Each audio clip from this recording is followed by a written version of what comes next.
Bonjour à tous, c'est Sylvain de la chaîne Parlons Immo. J'espère que vous avez la patate. Alors aujourd'hui, on va parler d'investissement immobilier, mais à l'étranger.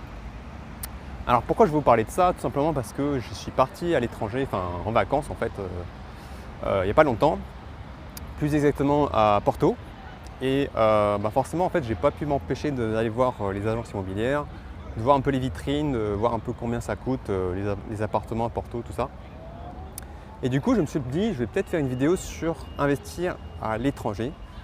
Peut-être que vous avez déjà vu des articles de magazines ou de journaux qui vous parlaient d'investir à l'étranger, notamment, vous savez, les classements de ces villes sur le top 10 des villes où investir en Europe ou même plus loin à l'étranger. Et du coup, je me suis dit que je vais faire une vidéo sur faut-il investir à l'étranger ou pas. Avant de parler de ça, je vais vous déjà montrer un peu où est-ce que je suis. En fait, je suis dans un parc au sud de Londres. Donc voilà, bon, il fait pas super beau, mais bon, il y a quand même du monde dehors, hein, sachant qu'il fait plutôt beau, enfin, qu'il fait plutôt bon, pardon. Il doit faire 23-25 degrés. C'est à la bonne température. Samedi soir, forcément, il y a du monde. Bref, donc, la première manière pour investir à l'étranger, c'est tout simplement acheter pour y habiter en tant que résidence principale. Notamment, vous savez, toutes ces personnes, les retraités ou les personnes qui ont déjà suffisamment de moyens, qui se disent rester en France, ça coûte beaucoup d'impôts, en plus je m'y plais pas beaucoup, je suis sûr que dans un autre pays, ça sera mieux, ça va me coûter moins cher, etc. Donc c'est bien. Moi, j'ai pas trop de choses à ajouter sur cette vidéo parce qu'en fait, acheter un appartement pour y vivre à l'étranger, c'est plus une décision d'achat liée à une décision de vie, on va dire. Décision de mode de vie en se disant, moi je quitte la France pour aller vivre à l'étranger. Donc, j'ai pas trop de choses à ajouter parce qu'on parle plus d'immobilier, là, on parle plutôt de faut-il vivre à l'étranger ou pas. Donc, ce qui n'est pas le sujet de la vidéo. Et en plus, bon, ok, c'est bien d'acheter à l'étranger parce que c'est moins cher et que vous avez sûrement un pouvoir d'achat qui est plus élevé. Mais bon, voilà, ça s'accompagne aussi de certains sacrifices, notamment l'éloignement de la famille, des amis, recréer un nouveau cercle social, forcément, apprendre une nouvelle langue pour s'intégrer, d'accord, s'intégrer à la société dans laquelle on va s'installer, enfin la société du pays dans lequel on va s'installer. Et voilà, donc bon, ok, il y a des avantages sûrement, mais il ne faut pas oublier les inconvénients. Et souvent, quand on n'arrive pas à créer ce cercle social, qu'on n'arrive pas à s'intégrer, pire, même si quand vous n'aimez pas, par exemple, la nourriture, d'accord, la nourriture locale, bon, laissez tomber, c'est même plus la peine. Au bout de quelques années, vous en allez en avoir marre et vous allez rentrer en France, quoi. Donc, faut bien savoir dans où on met les pieds, déjà, d'une. Et s'assurer qu'on va vraiment préférer cette vie à l'étranger plutôt que la vie en France. Bon, ça c'est une chose. Deuxième chose, donc les personnes qui vont investir non pas pour y habiter, mais pour faire de l'investissement locatif. Bon, là pour le coup, vous avez la totale liberté, vous n'habitez pas dedans, donc en fait vous pouvez rester en France ou même vivre dans un autre pays, peu importe. Et vous investissez à l'étranger parce que vous voulez profiter soit d'une potentielle hausse de l'immobilier dans ce pays-là ou dans cette ville-là, ou bien parce que vous voulez profiter d'une meilleure rentabilité locative dans cet endroit-là, voire pourquoi pas les deux. Voilà. Donc ça peut être très bien, c'est très bien de s'ouvrir à l'étranger, de voir un peu les possibilités qu'on peut avoir ailleurs. Il faut savoir que voilà, on connaît la France. On a un marché immobilier plutôt stagnant. Bon, à part certaines villes comme Bordeaux ou Toulouse, ou certaines villes, vous voyez, dans le sud où ça monte un peu. Et d'autres villes qui ont plutôt tendance à baisser. Et globalement, en France, on a plutôt un marché immobilier assez stagnant. Mais ce n'est pas du tout le cas d'autres pays dans le monde. Il y a plein de pays où le marché immobilier est en train d'exploser, d'autres pays où c'est en train de se casser la gueule. Voilà, il y a tout. Moi, par exemple, au Royaume-Uni, ici, à Londres spécialement, ça fait 4-5 ans que l'immobilier il a monté en flèche, mais pas possible. Et il y a encore peut-être 5-6 ans, un appartement valait peut-être un appartement du genre, je sais pas moi, un T3 valait 250 000 ou 300 000 dans Londres, d'accord. Ici, ça vaut 500 000 quoi, 550 000. Donc ça n'a peut-être pas doublé, mais ça a facilement fait 60% quoi, plus 60%. Ce qu'on n'a pas vu du tout en France. En France, ça a stagné depuis 2008-2009. Ça a peut-être légèrement monté, mais sinon, c'est plutôt stable, voilà.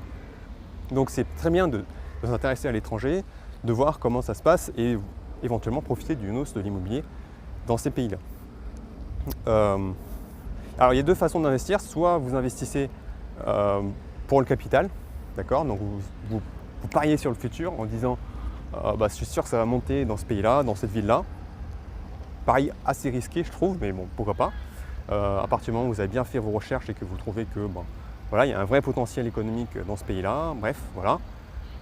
Un autre cas de figure, c'est vous investissez à l'étranger pour la rentabilité, pour le long terme. Vous vous dites, voilà, enfin même pour le premier cas, c'était aussi de la rentable, c'est aussi du long terme, mais ce que je veux dire par là, c'est pour la rentabilité. Donc vous avez un loyer qui apporte beaucoup plus d'argent que le coût de l'achat et des dépenses mensuelles.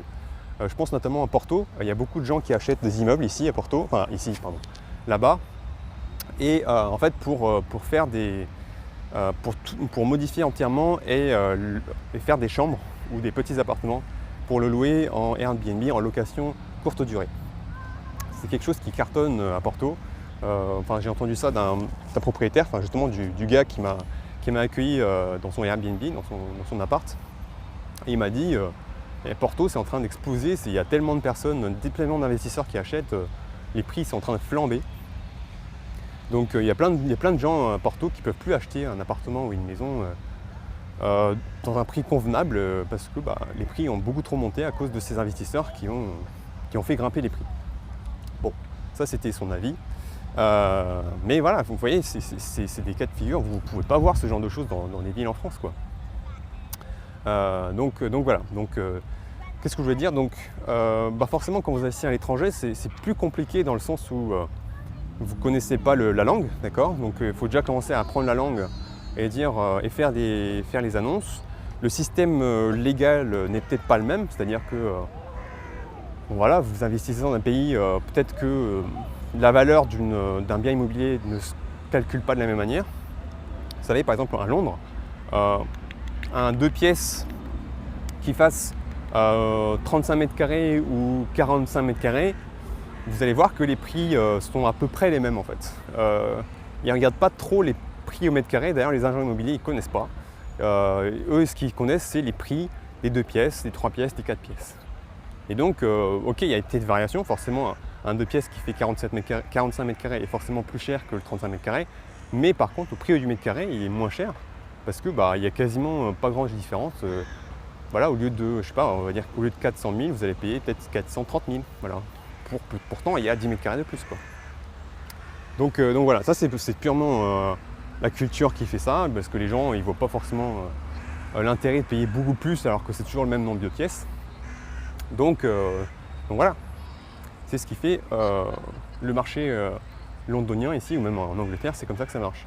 Donc il faut bien comprendre comment ça fonctionne dans le pays en question, comment sont évalués les prix, et aussi se rendre compte de est-ce que vous êtes bien protégé en tant que propriétaire, d'accord?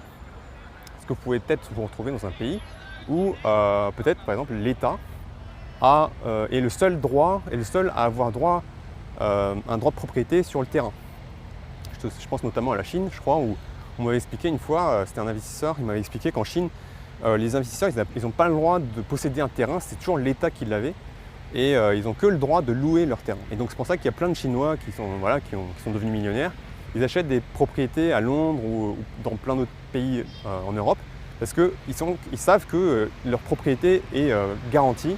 À partir du moment où ils ont signé, qui ont leur titre de propriété, il n'y a personne qui peut leur enlever leur bien immobilier.